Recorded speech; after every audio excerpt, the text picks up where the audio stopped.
So this morning, I want to start with a question, and I don't want you to answer out loud. Just want you to think this over in your mind. Is it bad to judge people?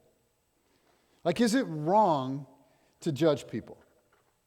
Because I think that we just sort of naturally assume, the default answer on this is, well, sure, of course it's bad to judge people. It isn't good to be judgmental. You know, there's a lot of really judgmental people out there that do a lot of damage. Not that I'm judging them. Is it bad to judge people? Absolutely. But the fact is, if we're going to get real, the fact is that all of us form opinions about people all the time. We form and we hold opinions and judgments about people every day. We hold positive ones and we hold negative ones. So is it wrong, just sort of inherently wrong, to hold negative opinions about people? Because you think about this and you go, well, aren't there times when we would be naive not to? Because sometimes we see a person, we see what they're doing, we see how they're behaving, we see how they're thinking, and it's destructive. They're hurting themselves or they're hurting other people. And so we look at what's happening and we say, well, not only have I formed an opinion about this, but I'm right. Okay, what that person is doing is really, really wrong. But then when we do that, often we have this little voice in the back of our head saying, well, wait a minute, you shouldn't judge. It's wrong to judge. You better stop judging. So if you're a Christ follower, you have this whole dilemma going because this is real, it happens. And you might even think to yourself, well, wait a minute, I'm pretty sure that Jesus said not to judge people. And so we can kind of find ourselves lost in this dilemma because we form opinions about people every day. We form positive ones and negative ones. And sometimes our negative opinions, if we're honest with ourselves, sometimes our negative opinions feel justified and they feel right. Because sometimes people really do bad stuff. And yet there's this little voice inside of our heads going, you shouldn't judge people. And then there's the whole other side of this deal. We all know what it's like to be judged. We all know what it's like to be on the receiving end. And sometimes it's so subtle, like somebody looks at you and you catch them out of the corner of your eye and they're looking you up and down. And you can feel it, okay? They've just judged you. They've judged you by what you're wearing, or they've judged you by your friends, or they've judged you by what you drive, or they've judged you because you have tattoos, or they've judged you because you don't have tattoos. And they don't say anything, but you just know they're judging me. Or maybe you feel judged about the way you parent your kids. Your mother-in-law comes over, and she just kind of sits there in silence. And you can feel the disapproval emanating from her pores. The judgment. Maybe she just kind of shakes her head. Or maybe she just keeps giving you subtle little tips about how this might go better for you. Okay, it's driving you crazy. It's driving you nuts. She's judging you. Or maybe you're out with a group of friends and you order a beer. And nobody else orders a beer. And they're all looking at you like, oh, drinker.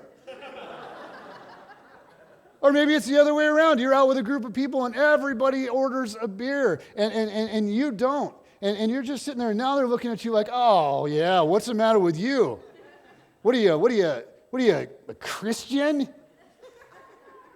Okay, now here's the thing that sucks about being judged. You feel it happening.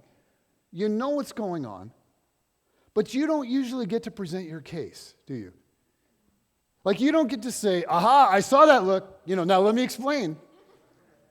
The reason I'm doing with this with the kids is, or the reason I'm not having a beer is, you want to explain yourself. You want to say, okay, let me give you the whole picture, because if you had the whole picture, you wouldn't be judging me, you'd be cutting me a little slack. But you don't usually get that chance.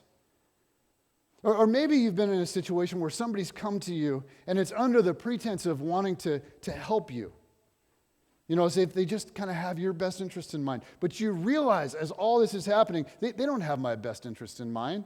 Actually, they're just judging me and they're feeling really superior right now. Ultimately, they're just telling me that I should be more like them. And the thing about feeling judged that's kind of weird is when somebody judges you, You don't usually respond by saying, you've made me feel so small and inadequate, so I think I'll change. I want to be more like you. I mean, really, honestly, when I feel judged, I don't usually feel inspired to change.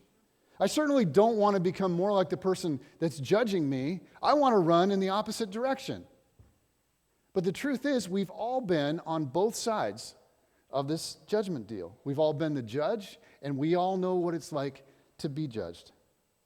And there's a lot of confusion surrounding this issue for people that are trying to follow Christ. Because most of us believe that judging people isn't a good thing, and we certainly believe that Jesus told us not to judge, but at the same time, people do stuff that really is wrong. People can get into horribly destructive patterns. And so certainly, we think to ourselves, certainly Jesus isn't asking us to sit idly by and to say, well, that's okay. I approve of that, no matter what it is.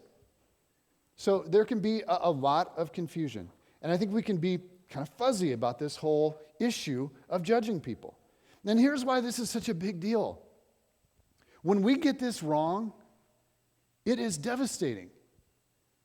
When we look the other way and we don't deal with problems that desperately need to be addressed, it's devastating. And in this individualistic culture that we live in, it's really easy to just sort of adopt the approach, well, it's not my problem.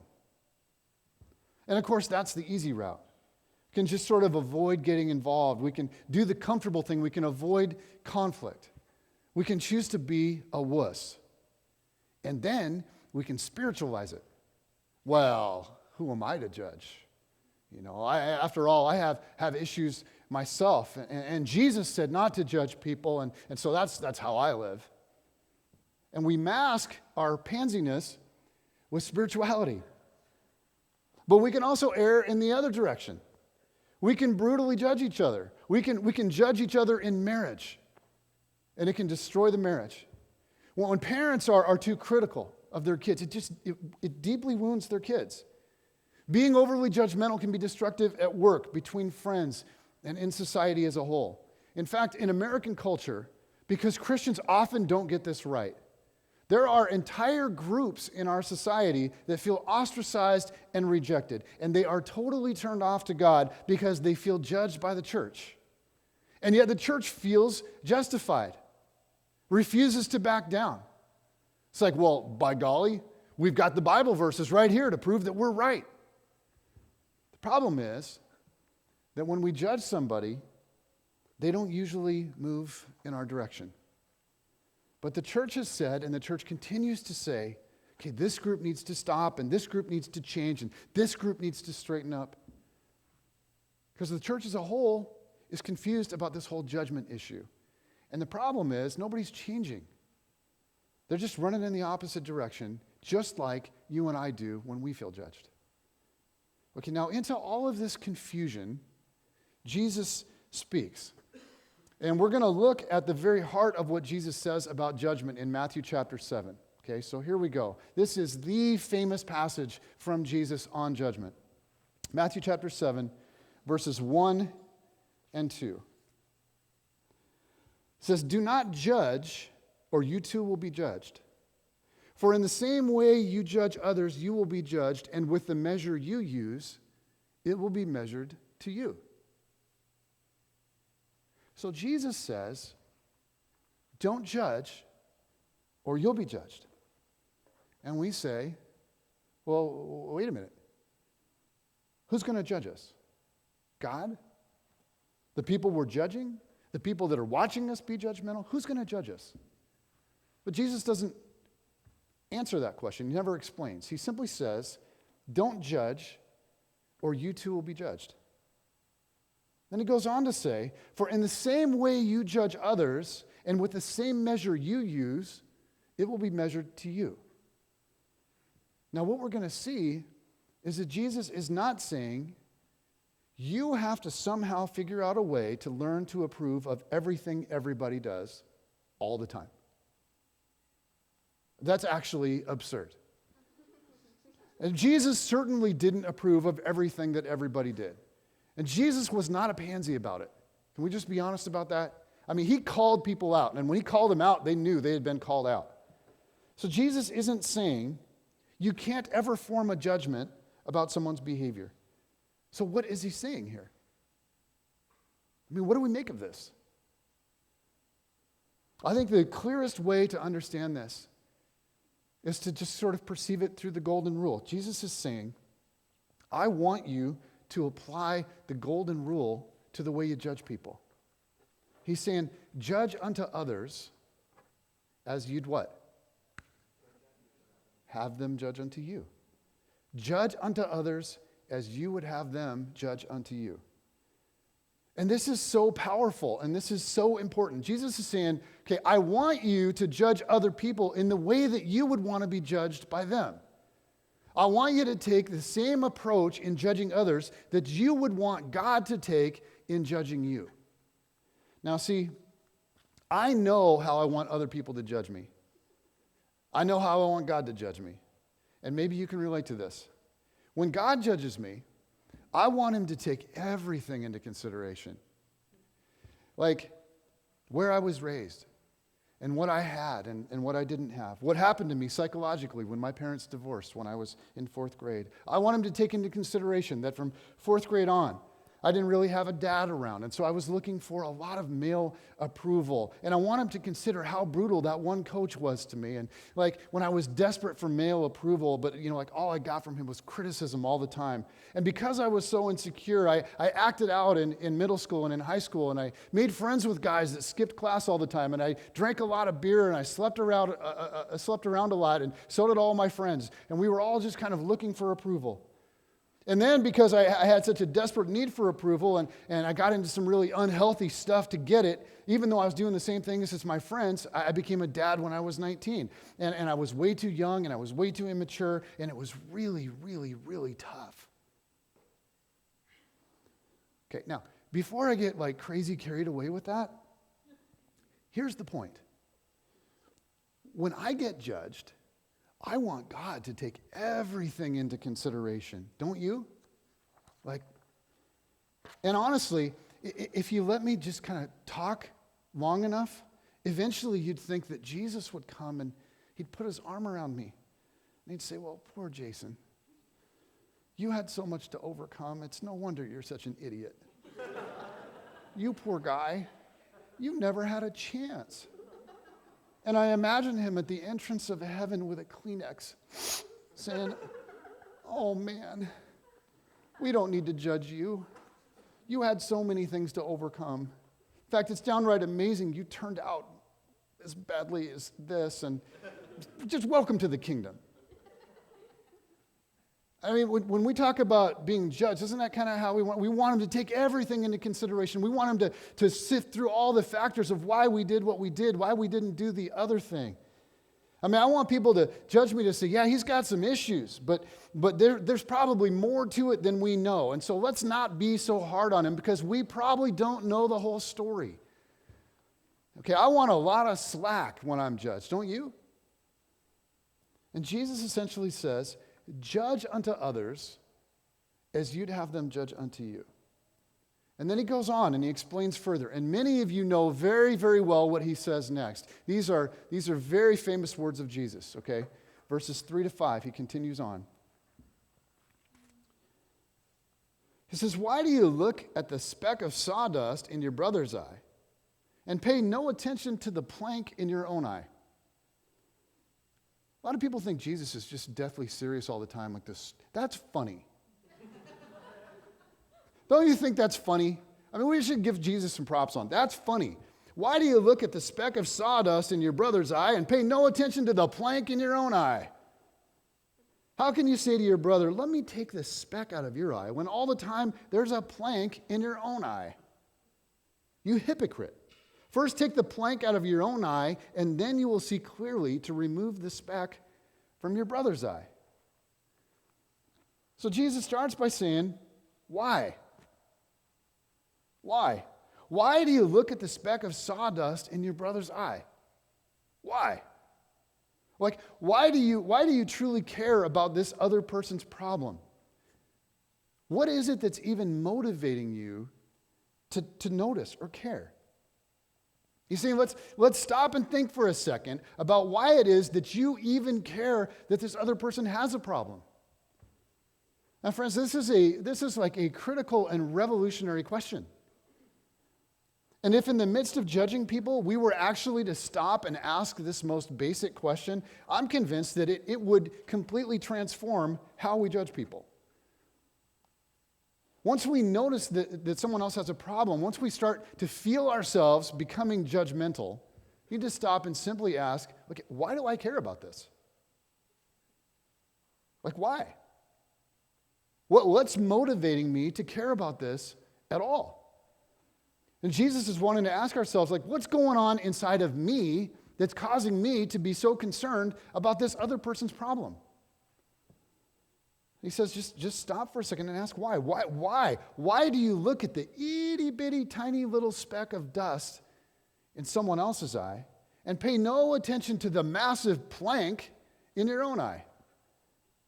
In other words, Jesus is saying to me, Jason, how come you are so excited and so motivated to think about their problems and not your own?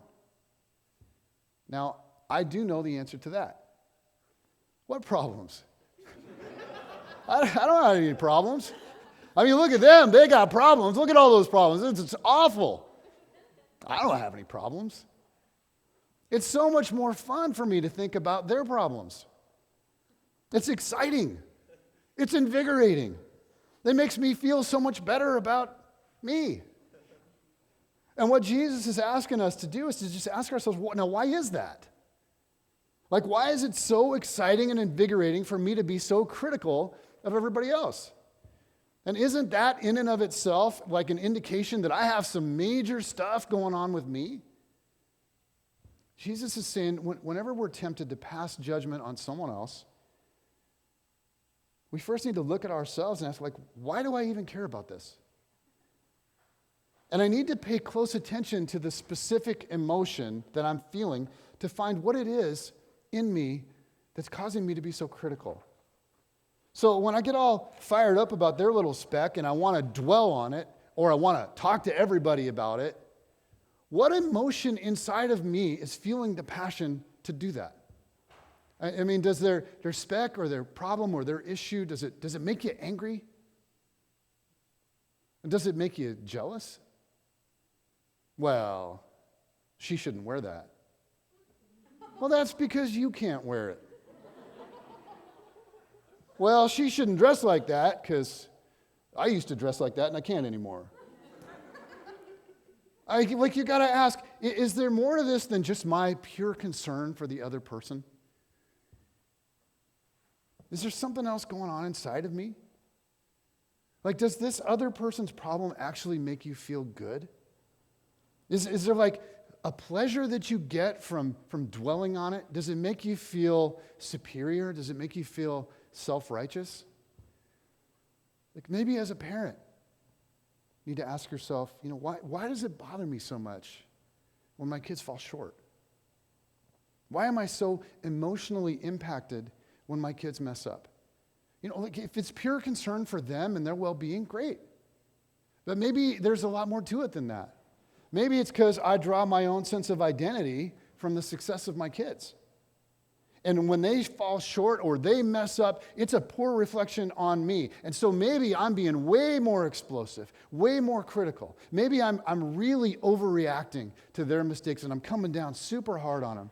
And maybe if I worked on the absolute absurdity of placing my worth and the success of my children, I could deal with them a lot more patiently.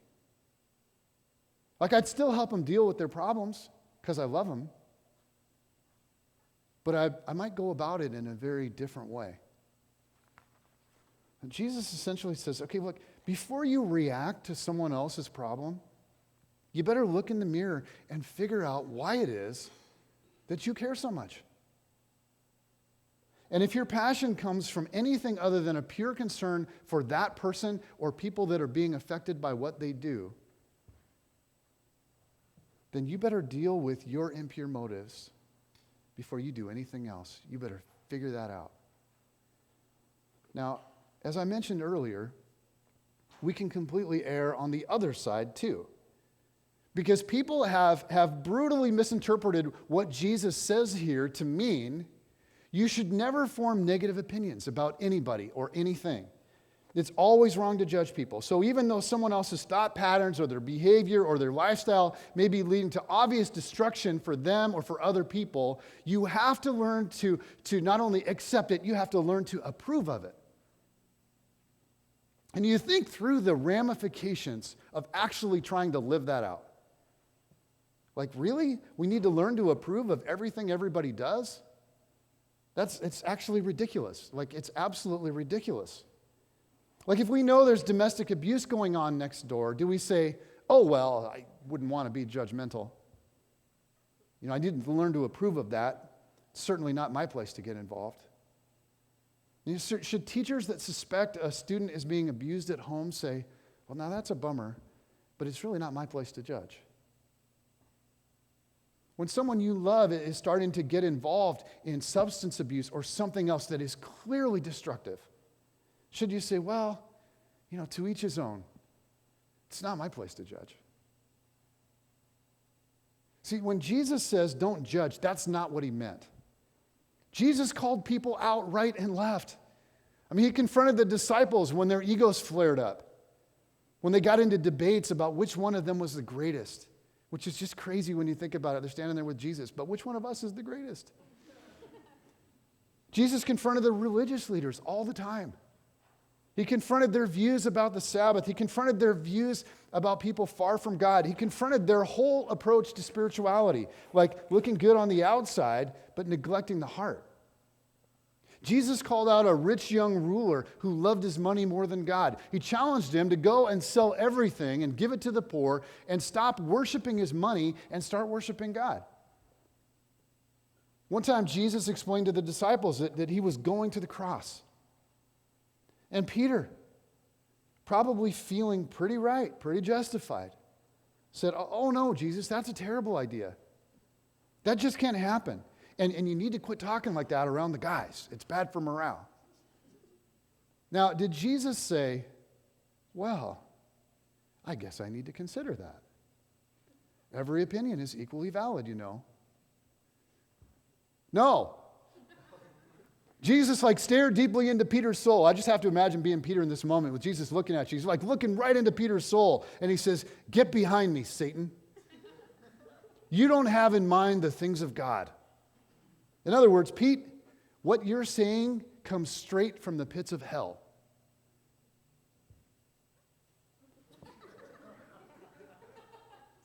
Sometimes we have to call sin, sin. We have to name it. Sometimes we have to confront things that are wrong. Sometimes that's actually the only loving thing to do. And so we're going to spend all of next week talking about that in detail. When do you do that? When do you know when it's the right time to do that? How do you do it in a loving way? At what point do you maybe involve other people in confronting or being a part of the process? And we're going to talk about that next week, okay? But in verse 5, Jesus gives us the prerequisite to helping people by confronting them. Okay, and here's what he says in verse 5. He says, you hypocrite, first take the plank out of your own eye, and then you will see clearly to remove the speck from your brother's eye. In other words, before you confront someone else's stuff, you better be willing to take a long, hard look at your own stuff. In fact, you should be a lot more motivated to deal with all the stuff that's wrong with you than all the stuff that's wrong with everybody else. And so before you get too worried about fixing everybody else, you better be willing to fix you. Because once you've taken an honest look at how much stuff you have to deal with, once you're willing to come before God in humility, once you truly come to terms with your own stuff, okay, now you're ready to go and help other people in a humble and in a loving way. Once you've identified all your own impure motives and you've dealt with those along the way, okay, now you're ready to go confront somebody or to help somebody because you actually love them. You're doing it because you care about them.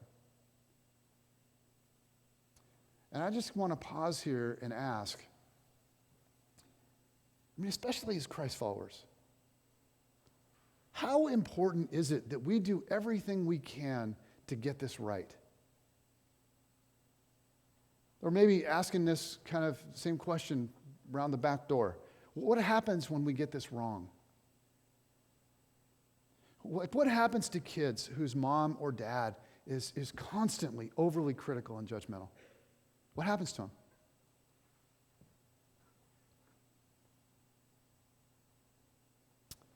Before we kind of move past that, like those of you that are parents, just think for a second. What are your kids getting from you? I mean, like, yeah, you need to confront them sometimes. You need to challenge them. You need to teach them. But do your kids know that you believe in them? Do they know that you're for them? Like, do they feel that deep in their soul? When things are tough and they're desperate for encouragement, when they've messed up and they need to be gently restored, are you the person that they would come to? Like, are they gonna get a lecture? Like a cold-hearted, yeah, I told you so? Or are they gonna get something a little more tender than that? Because maybe everything that you're saying is right, but it's actually the wrong thing to say. Or you think about what happens in a marriage when one spouse constantly feels judged by the other. And you think about how quickly a fiery romance can turn cold when that starts to happen. And so, wives, I want to speak to you for a second. Do you know what your husband craves most from you? Like the number one need of your husband? That's right, sex. Okay, but the other thing that he needs is affirmation. Like deep in the core of his soul, he needs to know that you respect him. He needs to know that you believe in him. And you're like, well, he shouldn't need that.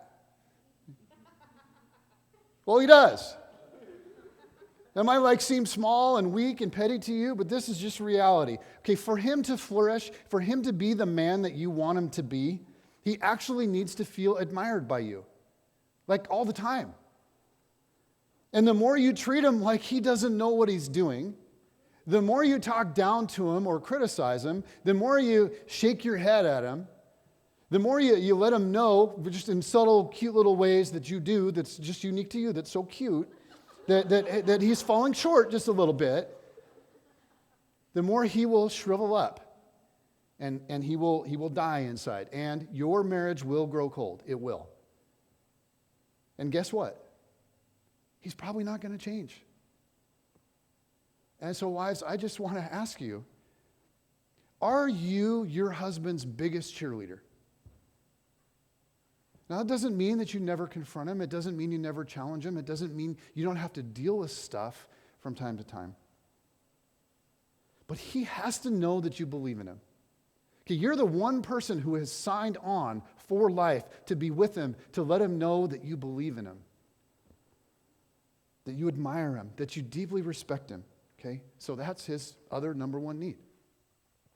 All right. You want to have really good friendships, a really close friend or two. I'll tell you how to sabotage that in a hurry. Start competing with that other person when it comes to everything. Start comparing yourself to them all the time. Start secretly hoping that they fail a little bit so that you feel more successful. Because you don't even need to say anything. They'll feel it, and after a while, and you may not even know why, the friendship will go south. But if you let go of the whole competitive thing, if you learn somehow to root for them, if they can feel that no matter what, you're in their corner, oh man, now you can breathe life into them. Now something cool, something deep can happen with that relationship.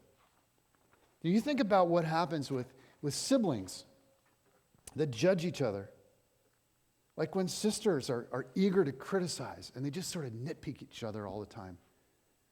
Or when one starts to look at the other with this air of superiority. And let's be honest, I just Search yourself for a second, because maybe that's you. Maybe you do that. And maybe it's time for you to just knock it off, to let go of all that. Now, you don't have to approve of everything, but what if you just sort of quit with the whole superiority thing? Before we close this morning, I just want you to do a little self-assessment. And as you think about yourself, the different environments that you go into every day, how quick are you to judge? How eager are you to find fault in other people? And maybe get even a little bit more specific than that. Is there someone in your world, like someone at home or someone at work, somebody at school, a friend of yours, that you know, deep down you know, you're way too eager to criticize that person? You're not judging them the way that you would want them to judge you. And maybe as we've been kind of talking about relational breakdown that can occur when judgment happens, the damage of judging people, spouses, friends, all that. Maybe you've been sitting here thinking about someone in your life that you wish was here this morning. Stop it. You're missing the point. This is about you. This is about what's going on inside of you. It starts with you and me. But as you think about you and the places you go into every day, is there somebody in your world that you're kind of eager to judge? Could be a sibling. Maybe it's been going on for years. It could be your parent. It could be someone at work, someone at school, a friend. I just want to challenge you in the next 20 minutes as we worship, as we think about the grace of God and the love of God that comes to us because of the sacrifice of Jesus Christ. I want you to think about that person, and I want you to think about your attitude toward them. And I'll challenge you to just sort of envision that person and to think about your motives and just ask yourself, why am I so eager to be so critical? And then I encourage you to just ask God to help you sort it all out. Ask him to help you deal with your own mess and all the stuff that's going on inside of you. And just maybe ask him to give you some fresh perspective on this other person, to maybe help see that person the way that he does. All right, let's pray together. God, I just thank you so much that you are so, so gracious. I thank you for the way that you can see the smallest amounts of beauty in us and say, I want to make that come alive in you. And the other stuff that's in you that shouldn't be there, I want that to die, but I want to bring that part of you that is beautiful, I want to bring it to life. And God, I pray that you would help us to go out into the world where we live, to go into the places, whether it's our home or where we work or school or different things that we're involved in. I pray that you would help us to go to those places, our family. I'm thinking about with the holidays coming up, and we find ourselves around the table with an interesting batch of people sometimes. And for many of us, we don't have much input in who those people are. That's our family.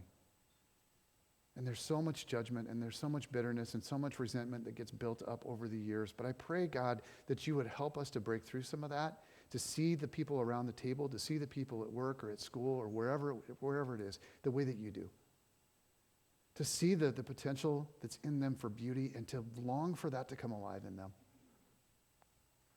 God, I pray that you would use us to breathe life into the people around us in a powerful way as we learn to get this whole judgment thing right. And I pray that you would help us and give us grace when we don't get it right. We love you and we want to be like you. We want to be like your Son. God, move us toward that end. In Jesus' name, amen.